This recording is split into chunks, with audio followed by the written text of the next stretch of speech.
Redonner des couleurs aux églises, c'est la mission que s'est donnée une association en Côte d'Or.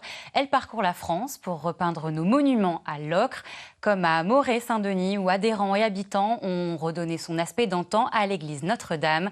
Charlotte Meunier avec Guillaume Robin. C'est une teinte rouge foncé qui a été choisie pour repeindre les portes de l'église. Les premiers coups de pinceau demandent un peu de précision. Alors Maria, habitante du village, s'applique. Je trouve ça super sympa. Alors elle était jaune au début parce que c'est nous qui l'avons pensé la semaine dernière. Et on s'est rendu compte que c'était de l'ocre jaune. Mais je trouve que cette couleur est plus jolie. Quand on va passer, on va se dire c'est chouette, on a bien bossé. Pour les 25 litres de peinture fabriqués sur place, la recette est simple.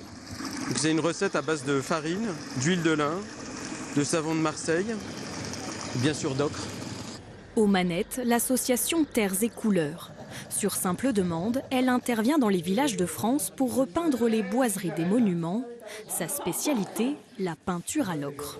Il y a des habitants qui sont venus nous donner un coup de main. Ça nous permet, nous, de leur raconter une histoire, l'histoire de notre association, l'histoire de l'ocre, et puis de donner envie peut-être à d'autres habitants de la commune, plus tard, de repeindre chez eux. On va leur laisser la recette. C'est un pigment parfaitement stable aux ultraviolets. C'est une peinture qui laisse respirer le support, le bois. Et donc, oui, elle va tenir des dizaines d'années, cette peinture, si elle est bien appliquée. Opération réussie. En moins d'une heure, la première couche est terminée sur les 4 portes.